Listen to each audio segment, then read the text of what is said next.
যে কথায় দেশের লোকের জানায়, যে কথায় লোকের দেশ বুঝে না, যে কথায় দেশের মানুষ জানে না, সেই একটা পিয়ার পদ্ধতি নিয়ে আন্দোলন করার চেষ্টা করেছে। এই দেশ সম্প্রীতির দেশ। এই দেশ হিন্দু, মুসলমান, বৌদ্ধ, খ্রিস্টান সকলেই মিলেমিশে থাকার দেশ। সবচেয়ে বড় পরিচয় হচ্ছে আমরা সবাই মানুষ। কিছু কিছু স্বাধীনতা বিরোধী চক্র কিছু কিছু মানুষ ধর্মকে ব্যবহার করে চলতে চায়। তারা এই ভ্রাতৃত্বের বন্ধনকে নষ্ট করতে চায়। সনাতন ধর্মাবলম্বীদের দুর্গাপূজা অনুষ্ঠিত হচ্ছে। দুর্গাপূজা চলা পর্যন্ত সকলকেই সতর্ক অবস্থায় থাকতে হবে। সকলেই সহ অবস্থানে থেকে একসাথে যেন দেশটাকে গড়তে পারি বলে মন্তব্য করেছেন বাংলাদেশ জাতীয়তাবাদী দল বিএনপির কেন্দ্রীয় নির্বাহী কমিটির সদস্য ও বাজিতপুর উপজেলা বিএনপির সভাপতি শেখ মুজিবুর রহমান ইকবাল। এই দেশ সম্প্রীতির দেশ। এই দেশ হিন্দু, মুসলমান, বৌদ্ধ, খ্রিস্টান সকলের মিলে মিশে থাকার দেশ। সবচেয়ে বড় পরিচয় আমরা সবাই বাংলাদেশি। কিছু কিছু স্বাধীনতা বিরোধী চক্র, কিছু কিছু মানুষ যারা ধর্মকে বিক্রি করে চলতে চায়, তারা এই ভাতৃত্ব প্রীতি নষ্ট করার চেষ্টা করতেছে। কালকে বসুবন্ধু পূজা আছে, সকলে সতর্ক অবস্থায় থাকবেন যাতে আমাদের হিন্দু ভাইরা সুন্দরভাবে পূজা শেষ করতে পারে এবং আমরা সকলে যদি সহাবস্থান করে একসাথে এই চেষ্টাকে করতে পারি। তিনি বুধবার 1 অক্টোবর সন্ধ্যায় নিকলি মুক্তিযোদ্ধা আদর্শ সরকারি কলেজ মাঠে জাতীয়তাবাদী দল বিএনপির প্রতিষ্ঠাতা শহীদ রাষ্ট্রপতি জিয়াউর রহমানের পুত্র মরহুম আরাফাত রহমান কুকু স্মৃতি ফুটবল টুর্নামেন্টের উদ্বোধনী খেলায় প্রধান অতিথির বক্তব্যে উপর উল্লেখিত কথাগুলো বলেন। নির্বাচন বানচাল করার জন্য কিছু কিছু মহল কিছু কিছু অবচেষ্টা করছে। কিছু কিছু যে কথা আমরা জীবনে শুনি নাই। আপনারা কি পিয়ারের কথা কখনো শুনেছেন? পিয়ারকে আমরা 17-20 বছর স্বাধীনতা শুনি নাই। এই আন্দোলন, এই স্বৈরাচার পতনের পরে একটি অবাধ ও সুস্থ নির্বাচনের লক্ষ্যে যখন দেশ এগুচ্ছে, ঠিক সেই মুহূর্তে যে কথায় দেশের লোকের জানায়, যে কথায় লোকের দেশ বুঝে না, যে কথায় দেশের মানুষ জানে না, সেই একটা পিয়ার পদ্ধতি নিয়ে আন্দোলন করার চেষ্টা করেছে। তারা নির্বাচন বানচাল করার চেষ্টা করছে। তাই আমি নিকলির সকল নিকলিবাসীর প্রতি আহ্বান, সকলে সজাগ দৃষ্টি রাখবেন। কেউ যাতে এই 17 বছরের কষ্টের ফসল, এই 17 বছর মানুষ ভোট দিতে পারে নাই, আগামী ফেব্রুয়ারিতে যার খুশি তাকে ভোট দেবে, সেই লক্ষ্যে যখন মানুষ এগোচ্ছে, সেই কুচুকরি মহল্লা পিয়ারের কথা বলে দেশের রাজনীতিকে অস্থির করার লক্ষ্যে, নির্বাচন বানচাল করার লক্ষ্যে, আপনার মতের ভোট আপনাকে দেওয়ার লক্ষ্যে এটা বানচাল করার চেষ্টা করছে। তাদের কথা পিয়ার মানি আমি ভোট দিব এখানে, আমার ভোট দেওয়ার এমপি বানাবে রংপুরে। আপনাদের নিজের পছন্দের ভোট, আপনার এলাকার আপনার প্রতিনিধি, আপনি যাকে ভালো মনে করেন তাকেই ভোট দেবেন। এটা চায় না। পিয়ার পদ্ধতি এমন একটা পদ্ধতি যা আমাদের বিগত 17 বছরের নাম আমরা শুনি নাই। পিয়ার পদ্ধতি সেটা আমরা অভ্যস্ত না।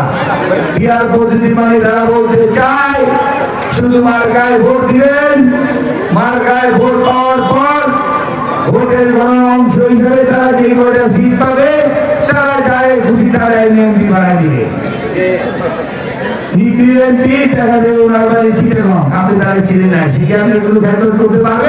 এদিকে প্রধান অতিথির আগমনকে ঘিরে উৎসবের আমেজ বিরাজ করছে নিকলিতে। মুড়ে মুড়ে দাঁড়িয়ে উষ্ণ অভ্যর্থনা দিচ্ছেন নেতাকর্মীরা। উপজেলা বিএনপির ক্রীড়া ও সাংস্কৃতিক বিষয়ক সম্পাদক মোহাম্মদ মনির হোসেনের নেতৃত্বে শত শত নেতাকর্মীরা মোটরসাইকেল বহর নিয়ে বাজিতপুর উপজেলার জ্ঞানপুর থেকে শেখ মুজিবুর রহমান ইকবালকে নিয়ে নিকলিতে প্রবেশ করেন।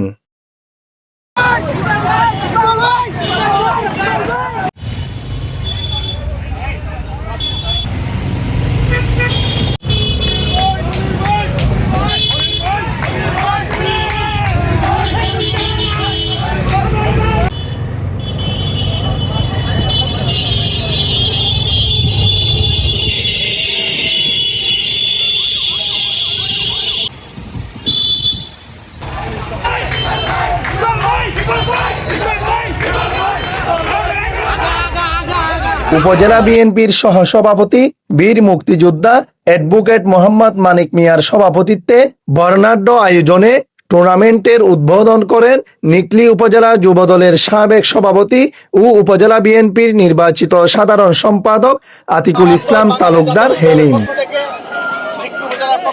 পরে আসেন একটু পরে 4টা-5টার সময়, আধা ঘন্টা পরে।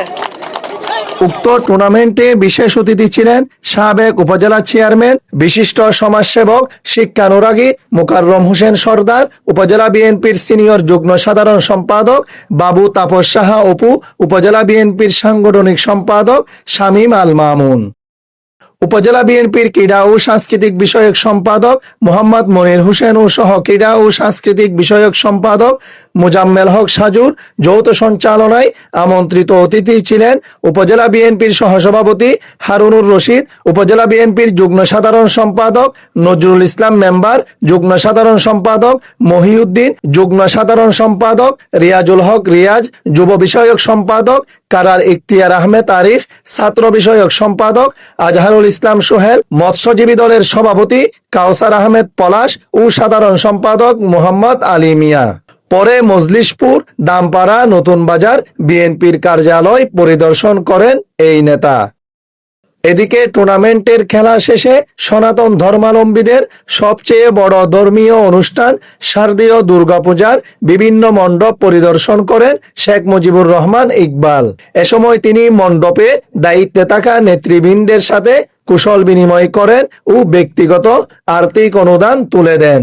পরে নিকলীর দর্পণের মুখোমুখি আগামী ত্রয়োদশ জাতীয় সংসদ নির্বাচন নিয়ে বিভিন্ন প্রশ্নের উত্তর দেন তিনি। আপনি বিভিন্ন জায়গায় বলতেছেন পিয়ার নিয়ে কথা বলছেন, গত 17 বছর পিয়ার সম্পর্কে কোনো কেউ জানে না, কিন্তু যাদেরকে নিয়ে আপনারা আন্দোলন করে স্বৈরাচার হটাইছেন, আবার তারাই পিয়ার দাবি করে আপনারা এটা নিয়ে আলোচনা সমালোচনা করছেন, এটা নিয়ে কি মেসেজ রয়েছে আপনার? কোটার থেকে সোডার থেকে শেখ হাসিনা বিদায়, এই পর্যন্ত আমরা জানি 17 বছর আন্দোলনে কোটার থেকে আন্দোলন শুরু হয়েছে। কোটার আন্দোলনের পরে এই স্বৈরাচার সরকার পতনের আন্দোলন, এবং 17 বছর মানুষ ভোট দিতে পারে নাই, ভোটের অধিকার প্রয়োগ করতে পারে নাই। এই আন্দোলনের একমাত্র উদ্দেশ্যই দেশে একটি অবাধ ও সুষ্ঠু গণতন্ত্র ফিরিয়ে আনা। অবাধ ও সুষ্ঠু গণতন্ত্র ফিরিয়ে আনার জন্য আমরা আন্দোলন করেছি। হাজার হাজার নেতাকর্মী নিহত হয়েছে একটি অবাধ ও সুষ্ঠু নির্বাচনের জন্য। সেই নির্বাচন আসন্ন, আগামী ফেব্রুয়ারিতে নির্বাচন। দেশদ্রোহী, দেশ বিরোধী অপতৎপরতা চালানোর উদ্দেশ্যে এই অবাধ ও সুষ্ঠু নির্বাচন যাতে দেশে না হয়, মানুষের মৌলিক অধিকার প্রতিষ্ঠিত না হয়, তার বিরুদ্ধে যারা স্বাধীনতা বিরোধী তারা একটি নতুন ফর্মুলা বের করেছে, পিআর। এই দেশের জনগণ বুঝে না। পিআর, সিআর, এফআর এই দেশে কাজ হবে না। এই দেশের মানুষ চায় একটি অবাধ ও সুষ্ঠু নির্বাচন, এবং তার ভোটাধিকার প্রয়োগ করে তার মনোনীত একটি প্রার্থী নির্বাচন করতে চায়। সেই নির্বাচনই আগামী ফেব্রুয়ারিতে হবে ইনশাল্লাহ। কেউ এটা রোধ করতে পারবে না। জামাত ইসলাম বিভিন্ন প্রোগ্রামে বলতেছে তারা 70% মানুষ পিআর চায়, শুধু বিএনপি চায় না। এটা কেন বলে? ওরা স্বপনে শয়নে 70, 80, 100 বুঝে। 71 আগে যা বুঝছে এখন তাই বোঝা শুরু করছে। স্বপনে বুঝতে দেন। স্বপনে মানুষ দিল্লি যেতে পারে, স্বপনে মানুষ লাহোর যেতে পারে, স্বপনে মানুষ পাকিস্তান যেতে পারে, স্বপনে মানুষ মক্কা যেতে পারে, আর স্বপনে মানুষ বেহেশত যেতে পারে, স্বপনে মানুষ জাহান্নামে যেতে পারে। অতএব জাহান্নামে পিয়ারে যাওয়ার উদ্দেশ্যে তারা এইসব কথা বলে।